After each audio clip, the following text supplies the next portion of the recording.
Italy ডিক্রেটো ফ্লুসি 2026 এর অধীনে কাজের ভিসার জন্য যারা আবেদন করেছেন বা করতে যাচ্ছেন তাদের জন্য বর্তমান পরিস্থিতি এবং নুলা ওস্তা সংক্রান্ত আপডেটগুলো নিচে বিস্তারিত আলোচনা করা হলো।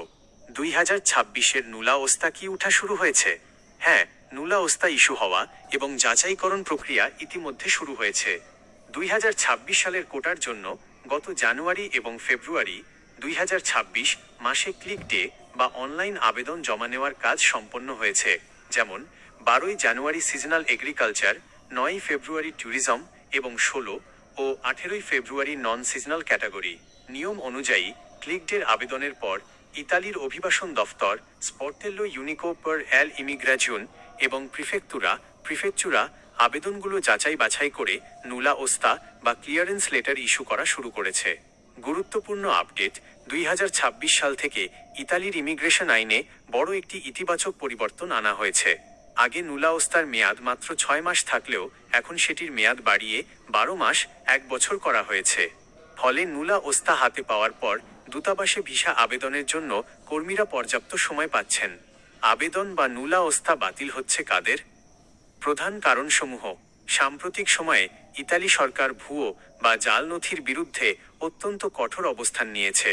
মূলত যে সকল কারণে আবেদন বাতিল বা রিজেক্ট হচ্ছে সেগুলো নিচে দেওয়া হলো। কোটা শেষ হয়ে যাওয়া, ক্লিক ডেট এবং টাইম। প্রতি বছর নির্দিষ্ট সংখ্যক কোটা থাকে। যেমন 2026 সালের জন্য মোট কোটা প্রায় 1,64,850টি। যারা ক্লিক ডেতে একদম প্রথম কয়েক সেকেন্ডের মধ্যে আবেদন সাবমিট করতে পারেননি তাদের কোটা পেছনে পড়ে যায়। কোটা শেষ হয়ে গেলে আবেদন স্বয়ংক্রিয়ভাবে বাতিল বা পেন্ডিং হয়ে যায়। নিয়োগকর্তার এমপ্লয়ার আর্থিক অযোগ্যতা। ইতালির যে মালিক আপনাকে স্পন্সর করছেন তার ট্যাক্স রিটার্ন ও বার্ষিক আয় রেডিটো যদি পর্যাপ্ত না হয় তবে আবেদন বাতিল হবে। একজন মালিক তার আয়ের সীমার বাইরে অতিরিক্ত কর্মী নিতে পারেন না। সেন্ট্রো পার লিম্পিয়েগো বেকারত্ব অফিস এর নিয়ম অমান্য করা। নিয়ম অনুযায়ী বিদেশ থেকে কর্মী আনার আগে ইতালির স্থানীয় বেকারত্ব অফিসে নিয়োগকর্তাকে বিজ্ঞপ্তি দিতে হয় যে এই কাজের জন্য ইতালিতে কোনো কর্মী পাওয়া যায়নি। এই প্রক্রিয়া সঠিকভাবে সম্পন্ন না করলে নুলা ওস্তা বাতিল হয়। ভুয়া আবাসন চুক্তি বা ঠিকানা। নুলা ওস্তা আবেদনের সময় কর্মীর ইতালিতে থাকার জায়গার প্রমাণ প্রুফ অফ অ্যাকোমোডেশন দেখাতে হয়। যদি একই বাড়ির ঠিকানা ব্যবহার করে অনেক মানুষের জন্য আবেদন করা হয় বা ঠিকানাটি ভুয়া প্রমাণিত হয় তবে সরাসরি রিজেক্ট করা হচ্ছে। নিয়োগকর্তা বা কর্মীর অপরাধমূলক রেকর্ড।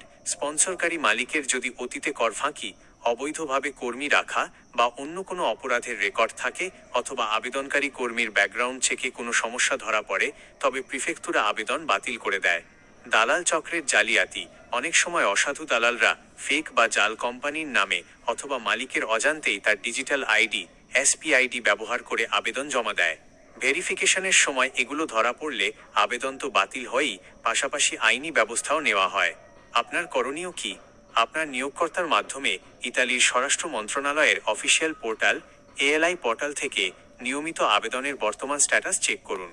নুলা ওস্তা অনুমোদন পাওয়ার পর সেটি বাংলাদেশে পৌঁছালে দ্রুততম সময়ের মধ্যে ভিএফএস গ্লোবাল এর অ্যাপয়েন্টমেন্ট বুক করার প্রস্তুতি রাখুন।